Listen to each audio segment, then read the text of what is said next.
घुटना, कंधा या कमर, चाहे जैसा हो दर्द, डॉक्टर ऑर्थो आपको देता है दर्द से पूरी आजादी, एक भरपूर जिंदगी।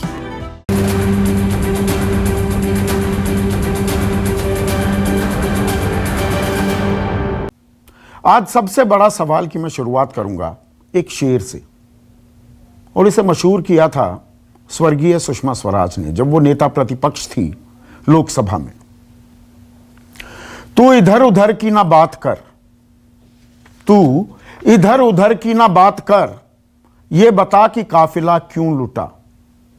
मुझे रहजनों से गिला नहीं, तेरी रहबरी का सवाल है। रहजन यानी कि डकैतों की बात हो रही है, चोर लुटेरे। और यह सवाल और यह शेर मौजूदा सूरत हाल पर बिल्कुल सटीक बैठता है। हम इस संकट काल, इस संक्रमण काल, आपदा काल, कोरोना काल में जी रहे हैं। ताजा आंकड़े, और ताजा क्या, पिछले 10-12 दिन के जो आंकड़े हैं वो भयावह हैं। पिछले 24 घंटे में 3,52,991 नए केसेस सामने आए हैं। 2,812 लोगों की जिंदगी चली गई। और यहां पर एक दूसरे पर लानत मलानत, राजनीतिक आरोप प्रत्यारोप चल रहे हैं। केंद्र की जिम्मेदारी है कि राज्य की जिम्मेदारी है, हम एक संघीय ढांचा है, समन्वय नाम की कोई चीज नहीं दिख रही है। प्राथमिक जिम्मेदारी केंद्र सरकार की है, लेकिन health is a state subject. राज्यों की भी जिम्मेदारी है। और जो ये हमारे रहबर हैं, हमारे कर्ता धर्ता हैं, उन पर आज मैं सवाल उठा रहा हूं। और सवाल किस बिना पर? इंडियन एक्सप्रेस ने आज एक फ्रंट पेज स्टोरी की, बेहतरीन इन्वेस्टिगेटिव स्टोरी थी। और इसमें क्या पाया इंडियन एक्सप्रेस ने और उनके पत्रकारों ने? मैं सिलसिलेवार, परत दर परत पूरी व्यवस्था, हमारे रहबरों की, उनके रिस्पॉन्सेस क्या हैं, वो खोलूंगा। पोल खोल होने वाली है आज। शुरुआत राजधानी दिल्ली से करते हैं। दिल्ली सरकार, केंद्र सरकार में लगातार आरोप प्रत्यारोप हो रहे हैं। नवंबर से जनवरी तक जब ग्राफ गिरने लगा था, लेकिन सीरो सर्वे यह बता रहे थे कि दूसरी वेव आने वाली है, दूसरी लहर आने वाली है, तो हम कितने तैयार थे, उसकी एक वानगी आपके सामने पेश कर रहा हूं। पिछले साल पहला दौर आया, पहली लहर आई कोरोना की, तो दिल्ली में 4 अस्थायी अस्पताल बनाए गए। जून जुलाई में पिछले साल ये अस्पताल तैयार हो गए थे। छतरपुर में 10,000 बेड का एक अस्पताल भी बनाया गया था। आईटीबीपी इसे चला रहा था, और इसमें 1,000 बेड ऑक्सीजन वाले थे। यह तब की बात है जब 8,500 केसेस आया करते थे। लेकिन फरवरी 2021, अब से लगभग 3 महीने पहले, क्योंकि अप्रैल तो पूरा खत्म होने को है, फरवरी 2021 में ये सारे अस्पताल बंद कर दिए गए। आज हम मारे फिर रहे हैं। बेड की दरकार है, ऑक्सीजन चाहिए, वेंटिलेटर चाहिए। कहा जा रहा है ऑक्सीजन है नहीं जी, बेड कम पड़ रहे हैं जी, व्यवस्था दबाव में है। धौला कुआं और कॉमनवेल्थ गेम्स विलेज में भी अस्थाई अस्पताल बनाए गए थे। यह दिल्ली की बात हो गई। अब बात करते हैं उत्तर प्रदेश की, जो कोरोना के मामलों में अब महाराष्ट्र के बाद दूसरे नंबर का प्रदेश है। वहां कहा जा रहा है पुख्ता इंतजाम किए जा रहे हैं, किसी अस्पताल को भर्ती से रोका गया तो सख्त कार्रवाई होगी, वैक्सीन मुफ्त बांटे जा रहे हैं, सब इलाज है, सब मुकम्मल है। पहली लहर के दौरान उत्तर प्रदेश में 503 कोविड अस्पताल तैयार करने का दावा किया गया। 503, 1.5 लाख बेड हैं जी हमारे पास, उत्तर प्रदेश ने यह कहा। और इसमें L1, L2, L3 अलग अलग कैटेगरीज थी, यानी कि वेंटिलेटर वाले बेड हैं, ऑक्सीजन वाले हैं, सामान्य बेड हैं। आज की तारीख में 83 कोविड अस्पताल रह गए हैं, 503 से 83। 1.5 लाख बिस्तर जहां बनाने का, उपलब्ध कराने का दावा किया गया था, वो 17,000 पर आ गए। 17,000। और यहां पर डबल भी नहीं, ट्रिपल इंजन सरकार है। नगर पालिकाओं में भी बीजेपी की सरकार है। फिर महाराष्ट्र की बात करते हैं, यहां महाविकास अघाड़ी सरकार है। पक्षपात के आरोप लगते हैं जी, गुजरात को ज्यादा ऑक्सीजन दे दी जाती है, हमें कम ऑक्सीजन मिलती है। विपक्षी राज्यों को उनके साथ सौतेला व्यवहार कर रहा है केंद्र, पर अपने गिरेबान में झांकने को तैयार नहीं है विकास अघाड़ी सरकार, शिवसेना, कांग्रेस और एनसीपी की सरकार। पुणे में सबसे ज्यादा संक्रमण फैला हुआ है, यह आप जानते हैं। पुणे में 800 बिस्तरों वाला एक जंबो अस्पताल, एक बहुत बड़ा अस्पताल कोविड पेशेंट्स के लिए बनाया गया। लेकिन जनवरी में, इसी साल जनवरी में, कि अरे ये तो केसेस गिरने लगे, तो अस्पताल ही बंद कर दिया गया। और दूसरी वेव आई, कोरोना तो तैयार बैठा था, हम सोने चले गए थे, तो आम आदमी मारा तरसता, लाचार सड़कों पर एड़िया घिसता दिखा, गुहार गुजारिश लगाता हुआ दिखा कि एक अदद बिस्तर, एक बेड तो उपलब्ध करा दो। फिर कर्नाटक की बात करते हैं। अब वहां पर लॉकडाउन की घोषणा कर दी गई है। अभी ताजा खबर आई कुछ देर पहले, फ्री वैक्सीनेशन का भी दावा किया जा रहा है, बीएस येदियुरप्पा कह रहे हैं। लेकिन आपको यह जानकर हैरानी होगी, ताज्जुब होगा, हतप्रभ रह जाएंगे आप। पिछले साल कर्नाटक दूसरे नंबर पर था, आज उत्तर प्रदेश दूसरे नंबर पर है। लेकिन कोई सबक नहीं सीखा गया। आपको अगर मैं कहूं कि पूरे एक साल में, इस कोरोना काल में 18, दोबारा से सुन लीजिए, सिर्फ 18 आईसीयू बेड बढ़ाए गए पूरे कर्नाटक में। और बेंगलुरु के सरकारी अस्पतालों में कोरोना मरीजों के लिए महज 117 आईसीयू वेंटिलेटर बेड हैं, सिर्फ 117। साइबर हब है देश का। फिर झारखंड की बात करते हैं। झारखंड में Rajendra institute of medical sciences सबसे बड़ा अस्पताल है, रांची में, झारखंड की राजधानी में। और यहां पर एक भी सीटी स्कैन मशीन नहीं है। आपको मालूम है कोरोना आपके सीने में, आपकी छाती पर वार करता है, लंग्स में पैचेस हो जाते हैं। संक्रमण का अंदाजा लगाने के लिए सीटी स्कैन जरूरी हो जाता है, बल्कि डॉक्टर्स कहते हैं HRCT कराइए, यानी कि हाई रेजोल्यूशन सीटी स्कैन कराइए। झारखंड के सबसे बड़े अस्पताल में एक भी सीटी स्कैन मशीन नहीं है। अब हाईकोर्ट ने लताड़ लगाई तो ये मशीनें खरीदी जा रही हैं। यह हाल झारखंड का है। और बिहार की भी तस्वीर आपको बता दूं। बिहार में 38 जिले हैं, 10 जिलों में ही 5 से ज्यादा वेंटिलेटर हैं, यानी कि 28 जिलों में 5 से भी कम वेंटिलेटर हैं, कहीं तो हैं ही नहीं। और मेडिकल स्टाफ की ये जो हमारे कोरोना वॉरियर्स हैं, लोग इनके साथ बदतमीजी भी करते हैं।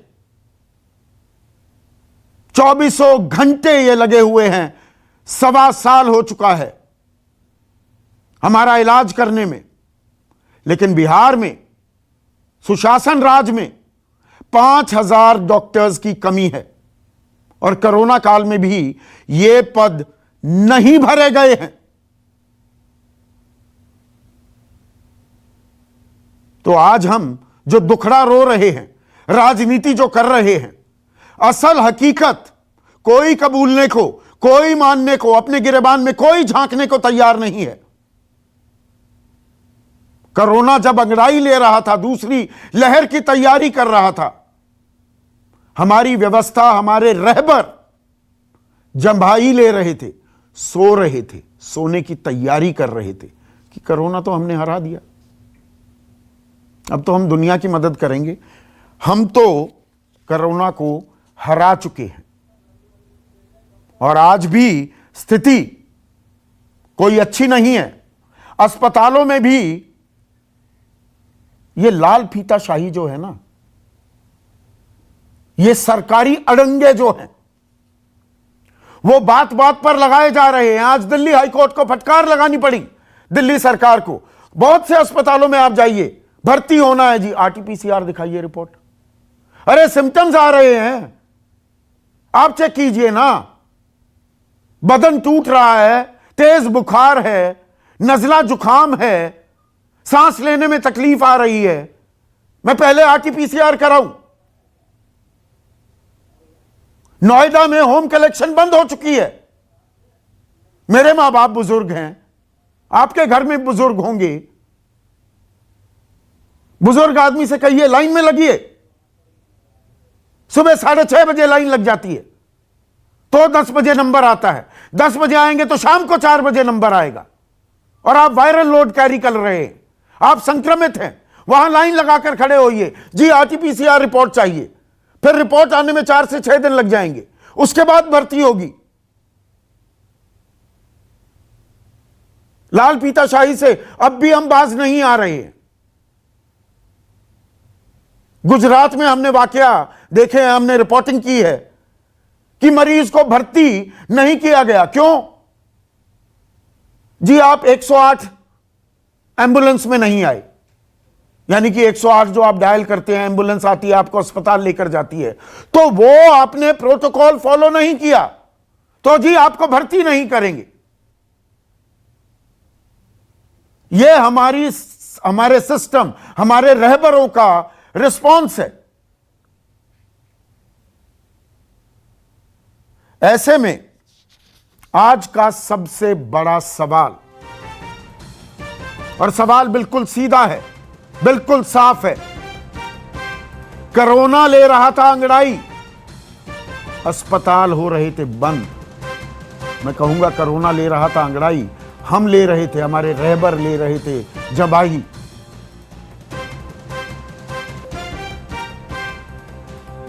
और अस्पताल भर्ती में सरकारी अड़ंगा क्यों?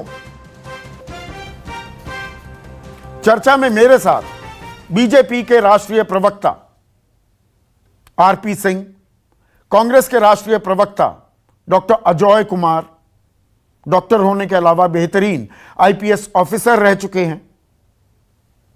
मेरे साथ राजीव रंजन हैं, राष्ट्रीय प्रवक्ता हैं, जेडीयू के अहम घटक है, एनडीए की और साझा सरकार चला रहे हैं बिहार में। बिहार का मैंने जिक्र किया है। आम आदमी पार्टी के प्रवक्ता और उनके विधायक, युवा चेहरा संजीव झा भी हैं मेरे साथ।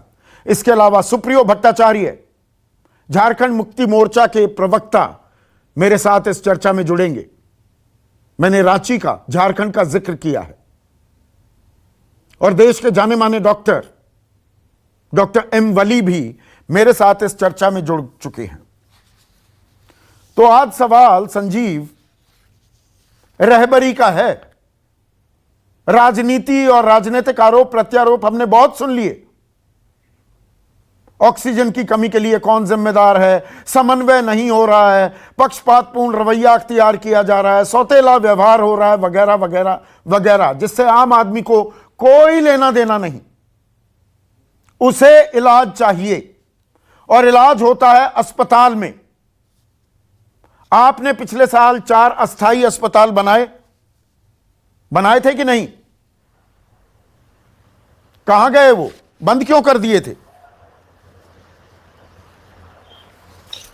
मैं, अगर आप मुझे मौका देते मैं बोलना शुरू करूं, अपनी बात कहूं। देखिए, आप बिल्कुल ठीक कह रहे हैं कि ये आपदा के समय में जो बीमार हैं उनको इलाज की जरूरत है, उनको इलाज होना चाहिए।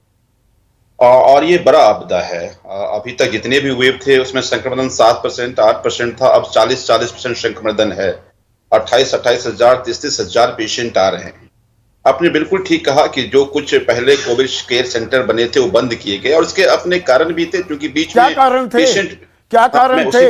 नवंबर से जनवरी के बीच में सीरो सर्वे चीख चीख कर देश को बता रहे थे कि एक और लहर आने वाली है। आपके यहां तो चौथी लहर कहते हैं ना मुख्यमंत्री, तो तीसरी लहर के बाद एक और लहर आने वाली थी। सीरो सर्वे नहीं पढ़े।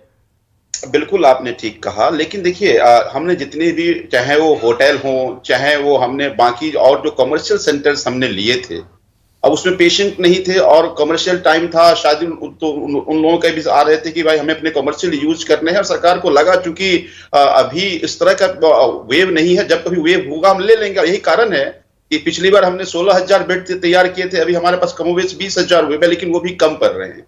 लेकिन बात दोनों है। देखिए, हॉस्पिटल्स में इलाज है और ये इलाज ऑक्सीजन से होता है। ज्यादातर ऑक्सीजन बेड की जरूरत पड़ रही है। तो जो चुनौतियां आ रही हैं, ऑक्सीजन बेड थे ना छतरपुर में, जो 10,000 बेड का अस्पताल बनाया गया था अस्थायी तौर पर। हाँ, बिल्कुल था, और इसीलिए फिर वहां पर तैयार भी किया जा रहा है। जैसे जैसे जरूरत बढ़ती जा रही है उसकी तैयारी की जा रही है।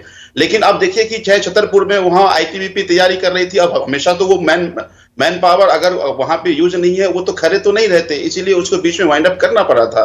लेकिन जैसे जैसे जरूरत पड़ने लगी हम उसको बढ़ाते गए। सो रहे थे ना हमारे पास, अभी भी हमारे पास कोरोना तो भाग गया, कोरोना अंगड़ाई ले रहा था एक और अटैक के लिए। हाँ, नहीं, ऐसा तो नहीं है कि हम लोग बिल्कुल शांत बैठ गए, लेकिन इतना बड़ा वेव आएगा, ईमानदारी से इतना अंदाजा भी सबको नहीं था, ना हमको था, ना आपको था, ना सरकार को थी कि ये एक समय ऐसा भी आएगा जिसकी संक्रमण 40%, 50% संक्रमण पहुंच जाएगा। ये अंदाजा किसी को नहीं था, और ये कारण है कि कुछ कमियां जरूर रही है। अंदाजा तो होना चाहिए था ना, अंदाजा तो होना चाहिए था। 10% भी अगर जो हर्ड इम्यूनिटी की बात होती है उसमें जनसंख्या का कम से कम 60 से 70% जो आबादी है उसको संक्रमित होना होता है। 10% में हमने मान लिया हर्ड इम्यूनिटी आ गई, कोरोना भाग गया। नहीं, मैं वही कह रहा हूं कि आप देखिए, हो सकता है कि अगर आप इस तरह से कहेंगे तो इस अंदाज या लोगों को जो इस तरह की उम्मीद नहीं थी उसमें जरूर हो सकता है कि कुछ लापरवाही हुई होगी। लेकिन मुझे लगता है कि वर्ल्ड के और किसी कंट्री में जाएंगे तो कहीं भी संक्रमण का दर 40%, 50% नहीं था जो यहाँ है। अब हुआ है ना। अगर इस तरह का मैं नहीं, पिछले आप 10 दिन के जो अगर आप वेव को देखेंगे तो 10% से स्टार्ट हुआ और 40%, 42% तक संक्रमण पहुंच गया है। लेकिन अभी भी देखिए, हम पूरी कोशिश कर रहे हैं कि लोगों के, ऐसा नहीं जो कोरोना पॉजिटिव है और जिसका ऑक्सीजन दर गिर रहा है उसको इलाज हो, उसके लिए पर्याप्त बेड की व्यवस्था हमने करी। यहाँ चुनौतियां जरूर आई कि ऑक्सीजन की कमी हुई। अभी भी हमारे पास लगभग 5,000 बेड तैयार है, लेकिन उसको शुरू इसलिए नहीं कर पा रहे क्योंकि हमारे पास ऑक्सीजन नहीं है। फिर आप कहेंगे आप राजनीति में पड़ गए, लेकिन मैं ये मानता हूं कि अगर ऑक्सीजन तो अभी भी नहीं है। अभी दिल्ली, मुंबई में व्यवस्था होने लगी, हरियाणा में हिसार में 5 कोरोना मरीजों की मौत हो गई ऑक्सीजन की कमी के चलते। सोनी बर्न अस्पताल है ये तीसरा वाकया है हरियाणा में। रेवाड़ी में 4 मरीजों की मौत हुई थी, गुरुग्राम में 4 मरीजों की जान चली गई थी। थाने की बात करूं, महाराष्ट्र की बात करूं, वहां भी 4 मरीजों की मौत हो गई है। लेकिन यह तो दिल्ली की बात हुई। अगर उत्तर प्रदेश की बात करें, आरपी सिंह, जहां 503 कोविड अस्पताल तैयार किए गए थे, 1.5 लाख बेड, 17,000 रह गए, और वहां तो ट्रिपल इंजन सरकार है। संदीप चौधरी जी, पहले तो मैं एक निवेदन करूंगा जी, कृपा कर कोविड नियमों का जो सरकार कहती है उसका सबको पालन करना चाहिए। मुझे भी, आपको भी, सबको एक जैसा पालन करना चाहिए। आज सरकार का निर्देश है और मैं चाहूंगा कि हम एग्जाम्पल प्रेजेंट करें, और मैं ये हर रोज करूंगा। और अपने घर पे, अब मेरे घर पे आप छापा मारेंगे तब भी पाएंगे। आज कह दिया गया कि घर पे भी मास्क लगाएं। ठीक है। मैं संजीव झा मेरे दोस्त हैं, अच्छे दोस्त हैं, अच्छे विधायक मैं मानता हूँ, दिल्ली में अच्छे विधायकों में से। संजीव झा, कृपा कर आप भी इसको फॉलो करो कि दिल्ली में जो आप करते हो उसको मेरे जैसे दिल्ली के जो सिटीजन है फॉलो करते हैं। हाँ, अब आइए बात पे। सवाल का जवाब दीजिए। जी बिल्कुल आ रहा हूँ। मैं तो सिर्फ निवेदन ही रखा सर, कोई इसमें गुस्सा क्यों कर रहे हैं? नहीं, निवेदन हमारे कर्ता धर्ताओं से भी करना चाहिए ना आपको।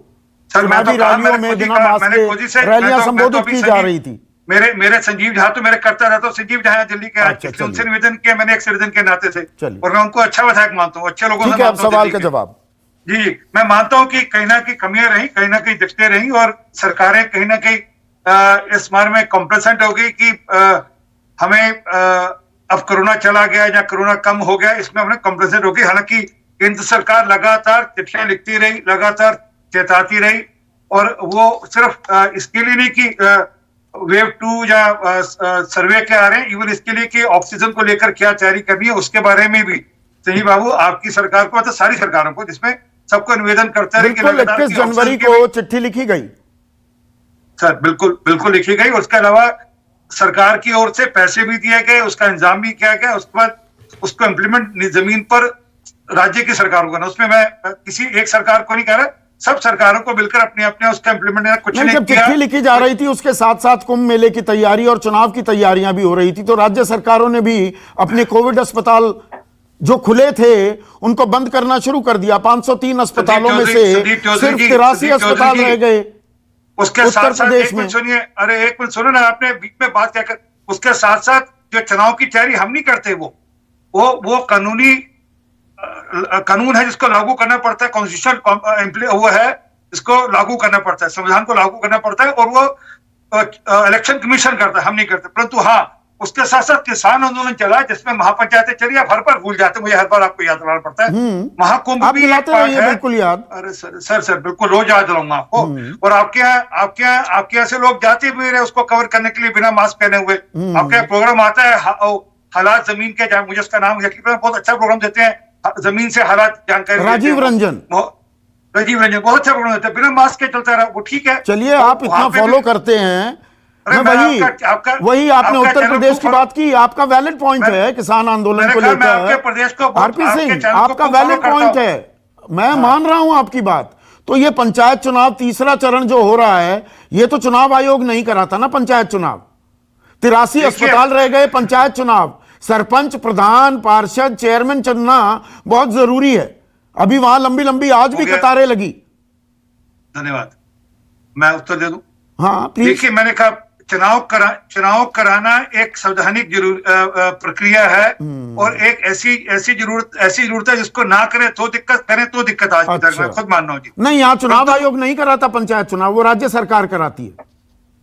सर, राज्य सरकार पे भी बाध्यता है, वो टाल नहीं सकते पंचायत चुनाव। वो कानून की बाध्यताएं हैं कि आपको एक टाइम लिमिट के अंदर चुनाव कराना ही कराना है।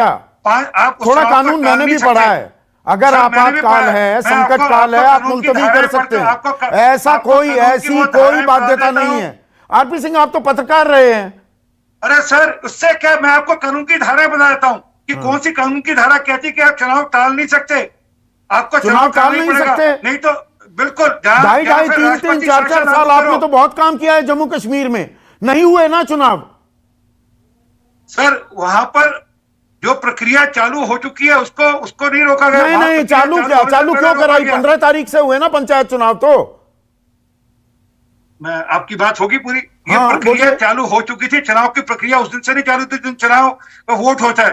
प्रक्रिया उससे पहले, उसका नॉमिनेशन सब पहले होता है।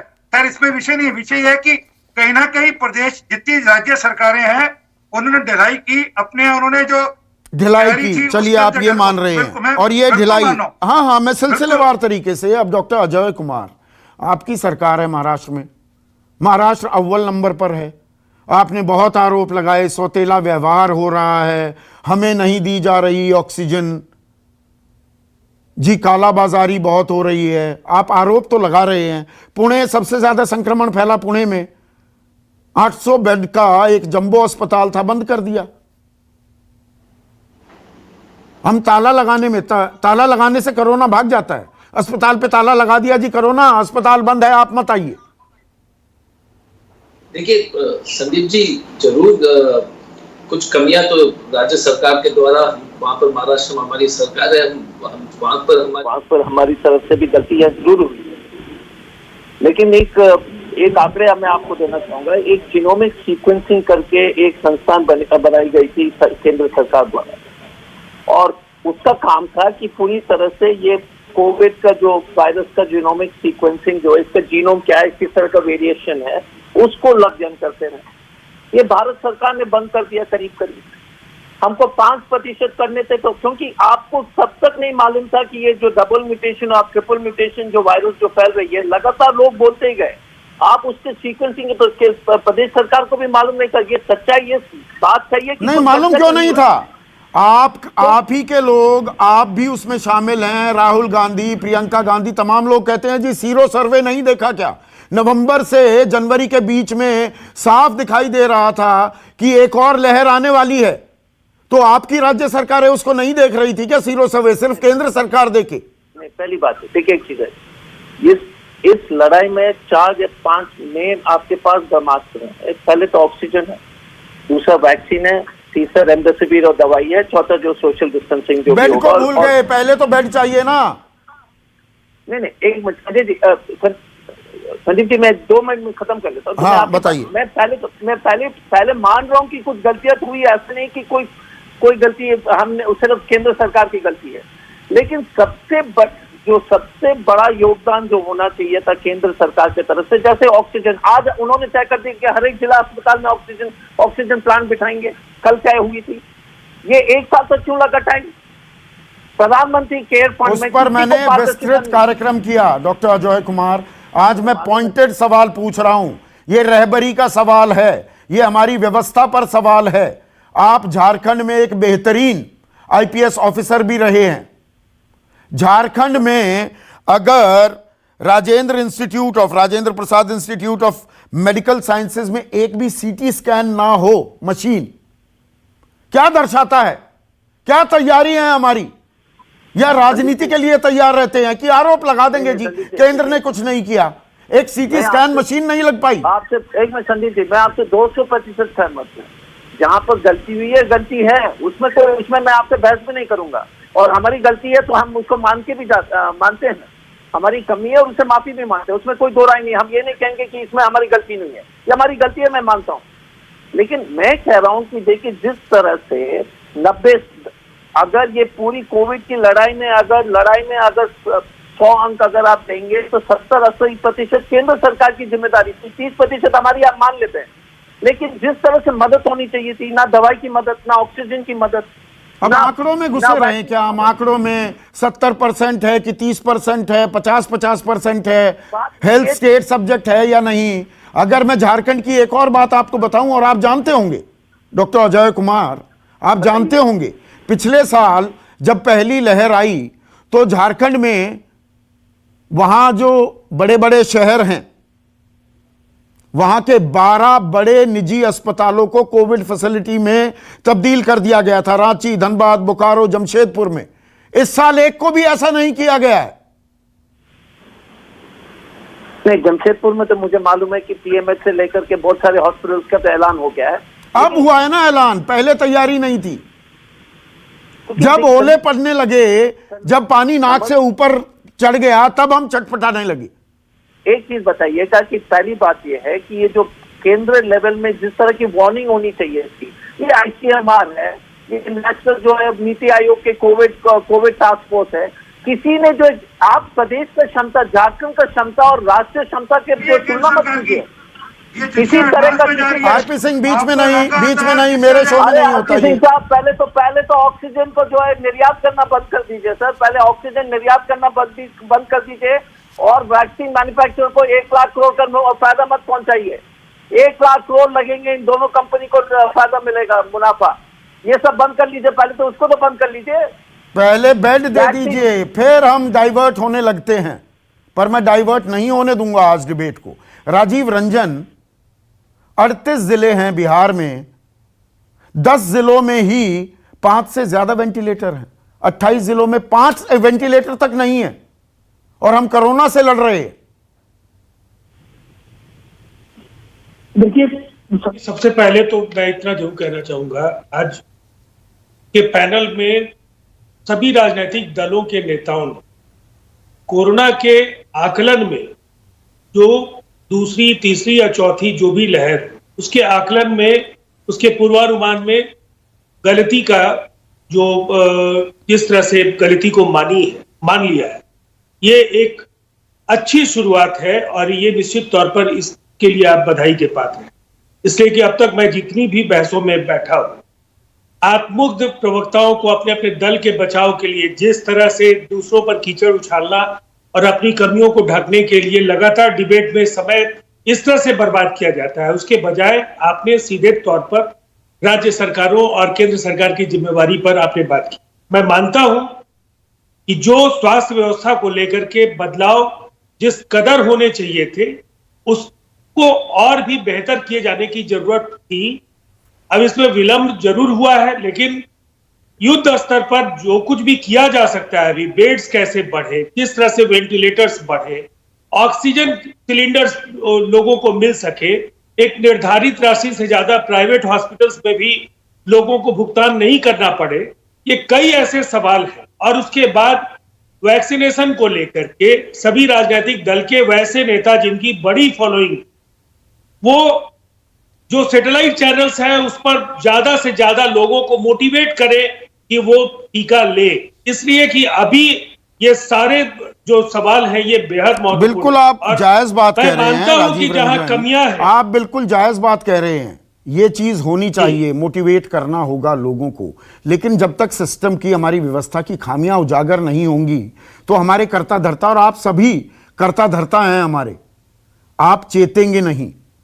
अब देखिए बिहार में पहली लहर आई, पिछले साल चुनाव भी हो गया, वहां तो चुनाव भी हुआ, बड़े बड़े वादे दावे किए गए थे।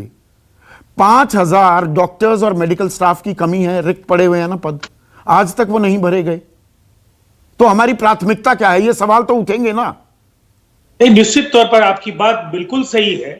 अगर सब कुछ इतना बढ़िया हुआ होता तो निसंदेह ज्यादा बेहतर तरीके से हम मुकाबला कर पाए।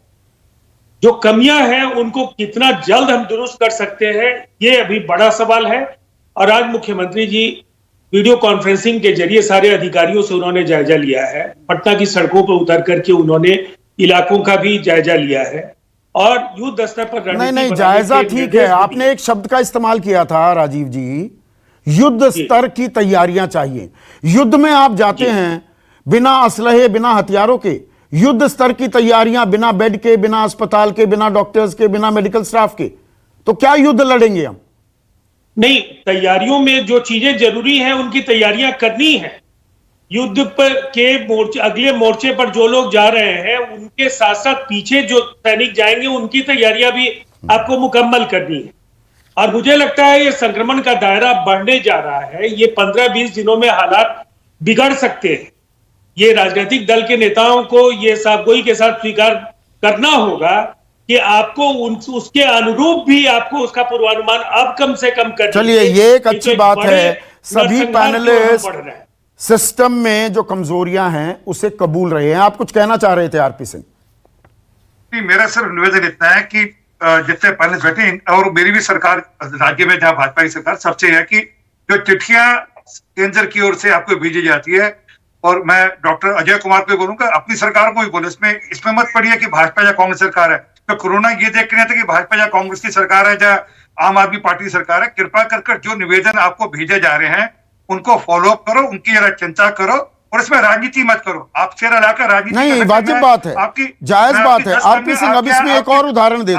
आरपी सिंह, गिना सकता हूं, अभी बैठे 10 कमियां और गिना दूंगा आपके। नहीं, कमियों की बात नहीं, कागज दे दूंगा। नहीं, जो आपने कहा केंद्र अगर डायरेक्टिव भेज रहा है तो राज्यों को उससे सबक, उस पर काम करना चाहिए। अब कर्नाटक में जो दूसरे नंबर का सबसे प्रभावित राज्य था पहली लहर में, 18 आईसीयू बेड जोड़े गए, सिर्फ 18 आईसीयू बेड। कुल मिलाकर वहां पर सरकारी अस्पतालों में 117 आईसीयू बेड हैं और 217 निजी अस्पतालों में, यानी कि 234 बेड हैं कुल मिलाकर पूरे कर्नाटक में। मैं मुझसे संदीप, आप प्रदेश का पूछे, मुझे दिल्ली के बारे में बात कर, मैं कर सकता हूं। क्योंकि मेरे को कर्नाटका में या उत्तर प्रदेश में क्या डेटा होगा वो मैं नहीं बता सकता, परंतु मैं फिर कहूंगा इसमें राजनीति नहीं, और संजीव आपसे भी निवेदन कर रहा हूं, कृपा कर इसी से सीख ले लेनी चाहिए। मोहल्ला क्लिनिक की जगह प्रॉपर अस्पताल खोले, वो जरूरी है। मोहल्ला क्लिनिक खोलो। नहीं, मैं तो यही चाह रहा हूं कि स्वास्थ्य हमारी प्राथमिकता बने। आरपी सिंह, आप बिल्कुल ठीक कह रहे हैं, राजनीति मकसद कतई नहीं है। बिल्कुल नहीं कह रहा, मैं तो बिल्कुल कह रहा हूं, इसलिए कह रहा हूं कि दिल्ली में नए अस्पताल खोले, इन्होंने एक दो अस्पतालों का उद्घाटन किया, परंतु उनको जल्द पूरा कराएं, और जैसे डीआरडीओ या जैसे आईटीबीपी करती है वैसे ही करें, नहीं हो तो उनसे सहयोग ले लें कि कैसे जल्द से जल्द तैयारी हो सकती है, जल्द से जल्द बन सकते हैं अस्पताल। ठीक है डॉक्टर वली, अब स्क्रीन पर, हाँ ठीक है आरपी सिंह। डॉक्टर वली, रहजनी हो रही है, रहजन तो मतलब लूट मची हुई है, दानव राक्षस हमारे समाज में हैं, कालाबाजारी कर रहे हैं, दवाइयों की, इंजेक्शंस की व्यवस्था फेल कर रही है। सुधरेंगे हम? पहली लहर से तो हमने कुछ नहीं सीखा। ये इंडियन एक्सप्रेस की इन्वेस्टिगेशन रिपोर्ट की तो साफ सारी परतें खुल गई है हमारी व्यवस्था की। बड़े शौक से सुन रहा था जमाना हम ही सो गए दास्तां कहते कहते। ये जो चौथे पांचवें क्लास में कछुआ और खरगोश की दौड़ का पाठ पढ़ाया जाता है, उसमें खरगोश आगे निकल गया, ऐसा नहीं हुआ, कछुआ आगे निकल गया। तो ये जो वायरस था, हम सो गए और वायरस का जो कछुआ था ये इससे हमें परास्त कर दिया खरगोश को, और हम ओवर कॉन्फिडेंट हो गए। आपने जो आज मुद्दा एक उठाया है ना, जो सेंटर्स बने थे इतने बड़े बड़े जम्बू सेंटर्स, वो वाइंड अप नहीं करने थे, उसमें इन्वेस्टमेंट हुआ था बहुत बड़ा, और वो वाइंड अप करने का नतीजा ये हुआ कि अब हम उनको उतना अच्छा सेटअप भी नहीं कर पा रहे हैं, और उनकी मशीनें कैसे मेंटेन करी हमने, बहुत खराबी हुई उसमें। और आज जो मैं सुन रहा था एक चैनल पर, सेल की एक लेडी सीनियर ऑफिसर ने सेल के ऑफिस में खड़े होके ये भाषण दिया है, शायद वो चेयरमैन है सेल की, आई कुड नॉट गैदर अभी उनकी डिटेल्स। उन्होंने कहा है हमारे पास टनों ऑक्सीजन है, टनों। तो ऑक्सीजन की शॉर्टेज इंडिया में तो है ही नहीं, we are the largest manufacturer. हमारे पास लॉजिस्टिक्स नहीं है, हमारे पास ट्रक्स नहीं है। 1172 ऑक्सीजन क्रायोजेनिक ट्रक्स हैं, वो स्पेशल कंटेनर्स हमारे पास मात्र 1172। मुझे बड़ा तरस आता है जब पेशेंट मुझे वीडियो कॉल करते हैं सर, और वो उल्टे लेटे होते हैं, उनके सिराने खाली ऑक्सीजन का सिलेंडर रखा होता है, और उसकी माँ, बच्ची, बहन, भाई रो रहा होता है कि हम इनको कहाँ ले जाएं, बड़ी मुश्किल में है लोग। मैं उनको वीडियो पे सुबह 8 बजे से रात के 1 बजे तक देखता हूँ, मैं उनकी वीडियो कंसल्टिंग करता हूँ, और मैं उनको धैर्य देता हूँ, दास देता हूँ, कमर पे थपथपाने के लिए बताता हूँ, उल्टा लेटने के लिए बताता हूँ, और उनसे कहता हूँ कहीं ना कहीं से आप कुछ बाइक और स्टील आप भी कहीं से इंतजाम कर दीजिए। आज का जो जजमेंट है जिसमें ये कहा गया है, जो आपने सुना योगा दिखाया भी होगा, मैं उसी सवाल पर आ रहा था। ये सरकारी अड़ंगे भी तो लगे रहते हैं ना अस्पताल में। अरे भर्ती तब होंगे, आरटीपीसीआर रिपोर्ट दिखाइए। अरे मुझे लक्षण हो रहे हैं, मैं लाइन में खड़ा रहूं। नोएडा में तो होम कलेक्शन नाम की चीज भी खत्म हो गई। बुजुर्ग कैसे जाएं, लाइन में क्यों खड़े हों, 6-6 घंटे लाइन में खड़े होइए, फिर 6 दिन का इंतजार कीजिए आरटीपीसीआर रिपोर्ट का, तब भर्ती होंगे। ये हमारी व्यवस्था है, ये सरकारी अड़ंगे हैं डॉक्टर वली। नहीं संदीप सर, आप जो है मुद्दे उठा रहे हैं ना, वो बड़े लॉजिकल हैं। अब पीसीआर की वैल्यू ही खत्म हो गई। 5 दिन में तो ये वायरस पूरा रंग खा जा रहा है। इसने, मैंने कहा ना, ये खरगोश जो है ये सो गया था, तो जो अभी बात हो रही थी कि हम जीनोमिक स्टडी नहीं कर पाए और हम पीछे रह गए, कछुआ आगे निकल गया, ये इसलिए मैंने ये बात बताई थी कि ये जिस वजह से मैंने ये बात बताई थी उसका कारण ये है कि वायरस ने अपना स्वरूप बदल लिया है। नहीं, ये जो सरकारी अड़ंगे हैं डॉक्टर वली, दरअसल व्यवस्था का, ये ना व्यवस्था को पता होता है कि कैसे अपनी जिम्मेदारी से पल्ला झाड़ना है, कि भर्ती ही ना करो। अब अहमदाबाद में कहा गया, एक मरीज गया और नीम के पेड़ के नीचे उनके तीमारदार उन्हें लेकर बैठे रहे, भर्ती नहीं की गई। क्यों? क्योंकि जी आपने 108 पर फोन कर एम्बुलेंस के जरिए नहीं आए हो अस्पताल में। Can you beat that?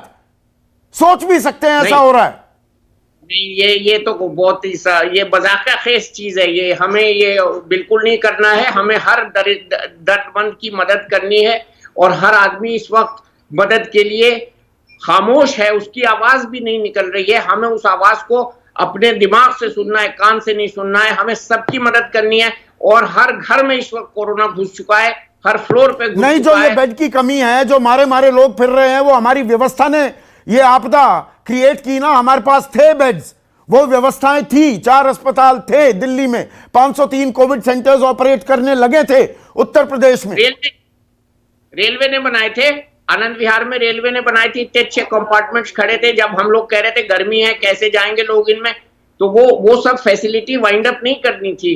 मेरे कहने मतलब ये है कि हमने एक बड़ा इन्वेस्टमेंट करके उससे फायदा नहीं उठाया, और अब उसको यूज करने का टाइम था। तो डॉक्टर अजय कुमार, आप ब्यूरोक्रेट रहे हैं, आईपीएस में रहे हैं, ये सरकारी अड़ंगे जो हैं इस वक्त में, अब ये बताया जाएगा आरटीपीसीआर लेकर आइए या 108 पर फोन करके एम्बुलेंस में बैठ कर आइए तो आपको भर्ती कराया जाएगा। देखिए संदीप जी, असंवेदनहीनता की जो लगातार उदाहरण दिखाई दे रही है, अगर लखनऊ में सीएमओ हो या झारखंड में हो या कहीं पर भी हो, एक तो ये हमारी पूरी तरह से जो सरकारी तंत्र है, और ये इसे कांग्रेस बीजेपी सत्ता पक्ष और विपक्ष ना बनाइए, ये पूरी व्यवस्था की मैं एक समग्र तस्वीर, एक होलिस्टिक पिक्चर पर बात कर रहा हूं। पर एक चीज है, आप 2 सेकंड के लिए सोचिए, 2 सेकंड के लिए सिर्फ मैं पूछना चाहूंगा कि लगातार बहुत सारे आपदेश देश में के सामने आए, लेकिन पहली बार जो है इस तरह का रिस्पॉन्सेस भी आ रहे हैं। इस पर क्योंकि सोचना जरूरी है कि मैं बार बार कहता हूं, बहुत सारे जो है चुनौती इस देश के सामने आए हैं, लेकिन इस बार क्या है कि आप बोलते कोई एक धर्म के नाम पर आपने पूरा जो है आपने राजनीति कर दी पिछले साल, आज आप जो कुंभ मेला में और बंगाल के नाम में जो पूरी तरह से फैला रहे, तो आप उसमें जो है कुछ बोलते नहीं है। आप मास्क नहीं पहनते और बोलते हो आप मास्क पहनो। गृह मंत्री जाते चुनाव करा करके, और जब लोग मर रहे हैं, इस देश का मैसेज क्या जाता है सरकारी अफसर को कि जब गृह मंत्री कर सकते हैं तो हम भी बेफिक्र हैं, क्योंकि इस देश के सर्वोच्च नेता लोग, प्रधानमंत्री जी हो या गृह मंत्री, जो सरकार के सर्वोच्च लोग नहीं, इसलिए राजनीति करना जरूरी है, क्योंकि नैतिकता क्या है, ये देश की चुनौती के सामने आपने जो है पूरी तरह से जो है सब सोशल डिस्टेंसिंग को दरकिनार कर दिया। नहीं, ये फिर विषयांतर हो रहे हैं। नैतिकता की बात, कौन क्या उदाहरण दे रहा था, मैं फिर कहूंगा, एक सेकंड डॉक्टर अजय, राजीव रंजन, आम आदमी को इलाज चाहिए, उपचार चाहिए, वो अस्पताल में भर्ती होना चाहता है तो उसे बेड चाहिए, ऑक्सीजन की जरूरत है तो ऑक्सीजन मिले, वेंटिलेटर की जरूरत है तो वो मिले। व्यवस्था ये सुनिश्चित नहीं कर पा रही है।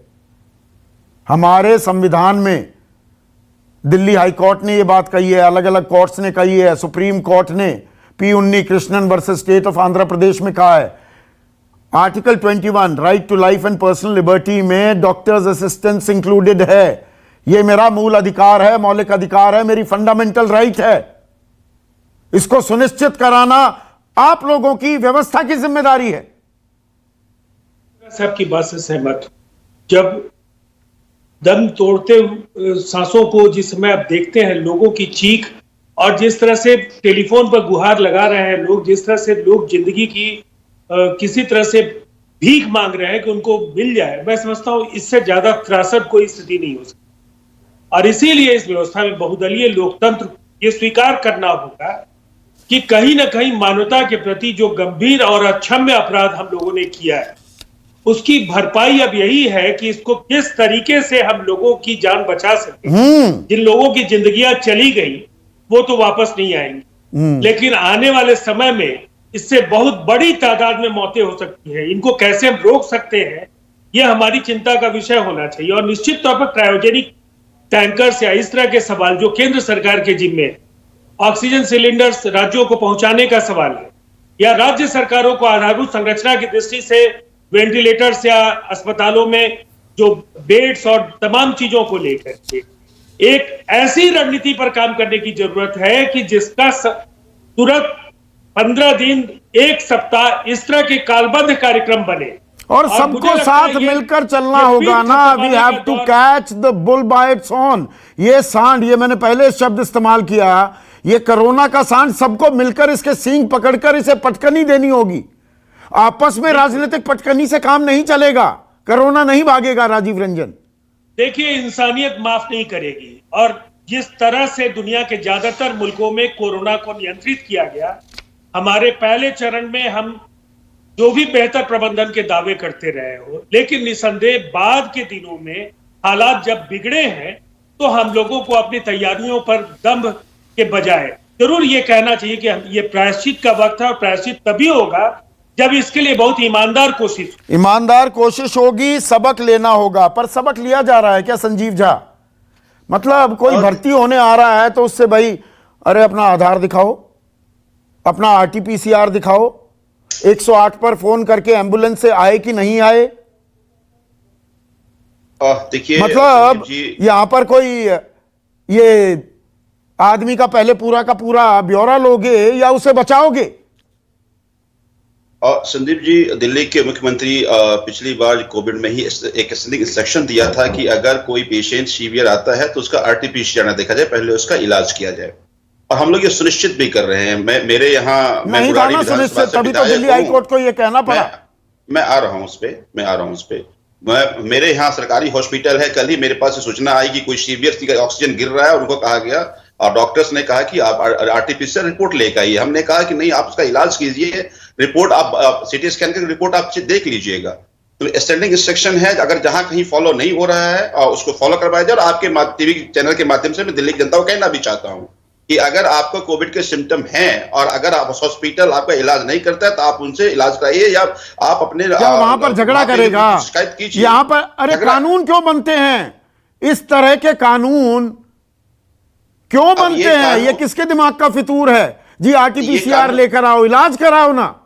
ये कानून कोई दिल्ली सरकार ने नहीं बनाया, पर दिल्ली सरकार अलग अलग जगह है ना ये कानून। दिल्ली सरकार इंस्ट्रक्शन दे रही है कि आप पहले उसका इलाज कीजिए, पहली बात। दूसरी बात संदीप जी, मैं कहना चाहता हूं आपको कि दिल्ली में बेड की कमी नहीं है। अब समझिए इस बात को, आज भी हमारे पास 22,000 बेड अवेलेबल है, लेकिन हमारे पास ऑक्सीजन की कमी है। हमारे बड़े बड़े अस्पताल आज इसलिए पेशेंट को नहीं ले रहे हैं क्योंकि वहां ऑक्सीजन नहीं है।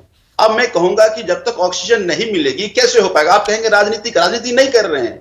ये हमारी डिमांड है। सब मिलकर कोरोना को राजनीति करते रहिएगा, ये मैंने पहले भी कहा है। 30 सेकंड में कमेंट चाहूंगा, 1 सेकंड। अब मैं कार्यक्रम क्लोज कर रहा हूं। राजनीति कर लीजिएगा ना, बहुत वक्त है। मैं पहले तो सबको मिलना होगा ना, एक साथ मिलकर इस दानव को, इस दैत्य को हराए ना। 30 सेकंड। देखिए संदीप, जब पहला राउंड आया तो सेंट्रल ने इंटरवीन कर इंश्योर किया कि वो लड़ाई लड़ी जाए। उसके बाद स्टेट्स को कहा अपना इंफ्रास्ट्रक्चर तैयार कीजिए। लगातार चिट्ठियां जाती रही, मैंने अभी चिट्ठी दिखाई आपको, और ऑनगोइंगली जाती रही, निवेदन जाते रहे कि अपनी तैयारी करो। जो आप एक बात छूट रही है, और जिसमें हमारी सरकारें भी आती है, health is a state subject.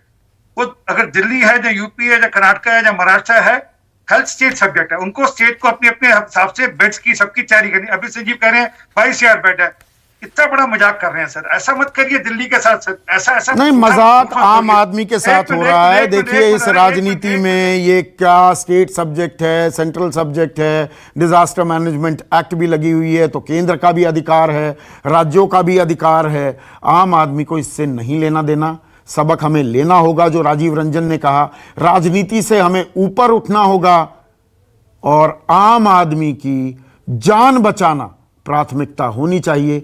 ये तमाम सरकारी अड़ंगे जो हैं, आरटीपीसीआर लाओ, एम्बुलेंस में आओ, वगैरह वगैरह, इन सबको कूड़ेदान में डालने का वक्त आ गया है। आम आदमी का उपचार किया जाए, ये जिम्मेदारी हमारी व्यवस्था को लेनी होगी, क्योंकि सवाल रहबरी का है। खास जड़ी बूटियों से बना पेट सफा आयुर्वेदिक चूर्ण आज ही ले आए। पेट सफा पहली रात से ही असर दिखाता है और इसकी आदत भी नहीं पड़ती। पेट सफा, हर रोग दफा।